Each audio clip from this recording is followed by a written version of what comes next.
Hey guys, and welcome back again to Rage Gaming and more Shadow of the Erdtree. Today we're talking strength, or more specifically though, the 5 best new strength weapons of the DLC. This is after our first week of play, and strength has a pretty fun showing. There's this variety of playstyles beyond just bonk and win, which is just nice to see. Do take it with a grain of salt though, it is the first week. More time to test everything will be needed, but this is going to be a good starting point. So with that said though, let's begin. Starting with 5th, the smithscript great hammer, which is solid as a strength weapon in terms of its output and scaling at a base level, but I found great success by actually mixing it with physical and fire because you can juice those damage types in combination really well. Now, as it is a smithscript weapon, the heavy attack is unique. It allows you to throw the weapon. The reason that's so impactful and effective is that some really heavy hitting strength weapons have such long wind-ups that even though you hit hard at the end, the trade or potential being interrupted is just too much of a negative. In this case though, you're able to do that long charge from far away with more protection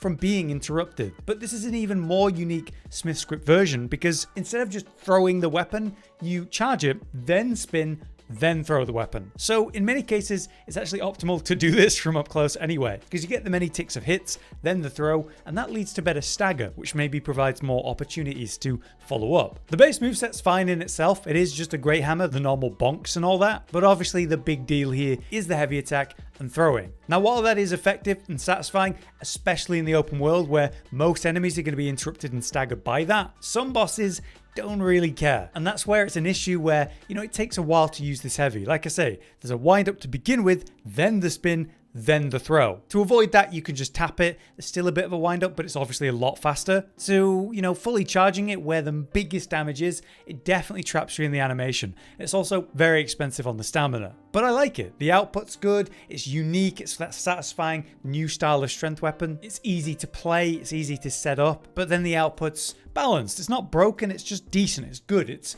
how strength should be. So that's the smithscript great hammer. Let's move on to number 4, which is the ancient meteoric or greatsword. This is a classic colossal sword with the same moveset you might expect, which does mean heavy hits, high stagger potential, and good reach. Further, you have that potential to hit multiple targets by swinging wide, or the thrusting stuff you can do. It's honestly amazing. The unique aspect with this one is the magic ash though, which does mean the base damage of this weapon is both physical and magic, kind of like what we just said with physical and fire being a great way to buff that up in combination. Magic and physical, you can do much the same with different methods. The ash itself though is a dash forward with a thrust. That is a really good gap closer, opening up new opportunities to punish bosses in those windows that, even just a normal colossal sword can't, by playing at medium range and then dashing in to punish after avoiding an attack or something like that. But obviously you can follow up the ash with the AoE explosion of light for some good magic damage. This can be good for mob clear and progressing a new area in the open world, or extra punishing a smaller window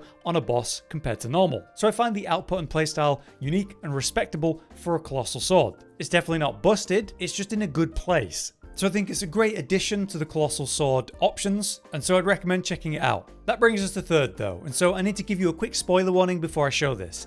It is the final boss weapon. There's 2 versions of it, but they both look the same with some different ash effects to them. When you see them, it is just kind of an indicator of who or what the final boss is, at least what it's related to. So I consider it a spoiler if you don't want to know anything about the final boss. So you've been warned, let's take a look. These are the great swords of Radahn, only they're the light or lord version of the consort version of Radahn. Baseline, you just got basic Radahn swords, just like the originals. You get 2 of them when you put it on, and you've got high damage, high stagger, and a cool moveset. Mostly you use light attacks though, which is how you use both swords. You land one hit and then the follow-up hit follows with most of the style of attacks. Most things are going to stagger because they're being hit by 2 big weapons back to back, and if you can get a combo of 2 hits off, so 4 hits technically, that's really effective. Again though, this is a physical magic weapon, so there's many ways to buff that kind of double up. It's very similar to the original Radahn sword, which was always rated pretty high. But then we have 2 versions of this one. There's the light and lord version, but the light ash specifically is fast to land. You kind of press down, then leap up, slam down, and then there's these holy beams that land after. Those deal magic damage, so don't be confused. If you charge it, the leap up takes a little bit longer, but then you get more beams and a bigger hit at the end. That's not too hard to hit either, because it's kind of a gap closer, a leap up and teleport forward at reasonable distance. The damage itself is decent, but it's not comparable to the Lord version. The Lord version, by comparison, has way higher potential output, but the issue with that is that it's a much longer combo that's expensive on stamina, sure, but also the time to do it. So chances are you'll be interrupted during it unless you're staggering the foe that you're slamming with it. Having said that, it is likely to do that. You're hitting really hard with these both heavy weapons, then you get these follow-up of the light kind of beams on every swing. There's a load of swings there, and so a load of beams come out. The full combo hits hard. The final hit is a full AoE around you in a circle. If you could get this off,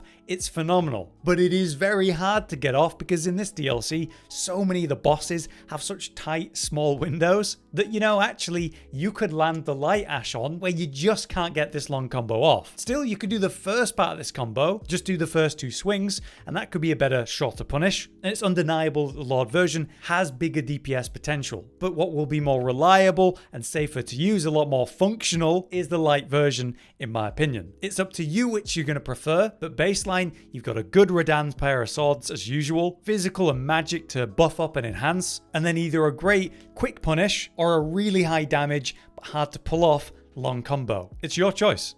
Above that, at 2 though, I put the Fire Knight's greatsword, which is a colossal sword again, but uses a seemingly faster, more vertical moveset that I love. Still, it's a really long colossal sword, so you've got great range, great stagger potential as usual, and the raw damage of a colossal sword. It comes with A scaling in strength when using heavy affinity, rather than what you might hope for in S, but it makes up for that with fire. So it's physical fire. Again, you can buff those 2 damage types up to greatly enhance the damage, and it has a unique effect. So we combine this with an Ash of War like the new Flame Spear, which is one of the Flame Knight special abilities, and what it does is it buffs up the weapon with fire. The thing is, it already starts with fire damage, and if you look at the description of the weapon, it says it gets extra benefits from flame imbuement, greatly increasing the power when you do so. So we buff it up with a Flame Spear Ash, which in itself is great damage with great range as a poke, though technically even better if you're close enough to hit with the weapon and the fire poke at the same time. But you should also make sure to use the Winged Serpent Helm with this. This is a unique helm that enhances Fire Knight skills.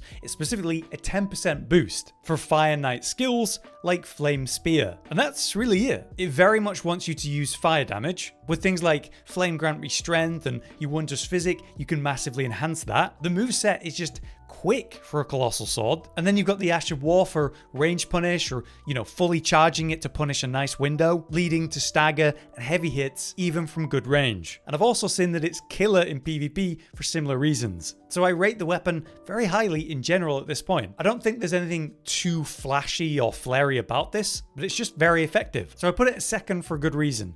But above that is something that's broken and probably gonna get nerfed, and that's the bloodfiend's arm. It's a big club, but there's something weirdly strong about it. If you put it into heavy affinity, yeah, you'll have A scaling with strength, and that's fine. But what's broken right now is if you choose to run it as bleed instead. Literally just taking it, putting it in blood, and then putting an Ash of War like Royal Knight's Resolve to make the next hit harder, and then you end up focusing more on arcane than strength with the blood affinity in mind. And that's it. Maybe you could run like a really heavy armor set, maybe you could worry about buffs, but mostly it's just making sure you benefit from bleed and charged attacks. And then you just go about crushing targets by fully charging heavies over and over. What I like though is to run something that enhances jump attacks as well for shorter, quicker punishes, because you can't always do that fully charged heavy hit. So if you can do like a shorter punish window, a running jump heavy, it's very easy to pull off. Maybe even that'll cause a mini stagger for you to then follow up with a full charged heavy hit. So it's a quick setup to allow for that. Very simplistic gameplay, and the output is pretty busted,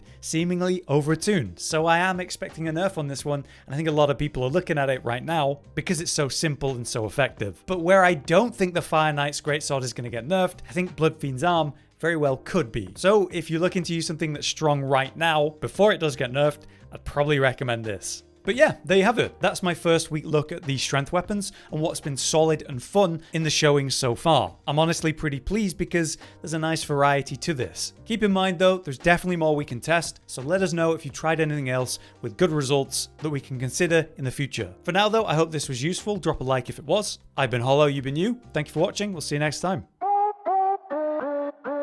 Josh, Cotton, and Hollow with the videos, dropping the humor like a hammer on your tippy toes, bringing entertainment on a daily arrangement to take our insanity and turn it into entertainment. Yes, I said entertainment twice, to reiterate that it is nice to look into your faces on a mostly daily basis when you let us in your homes to make the whole world a stage. Goodbye.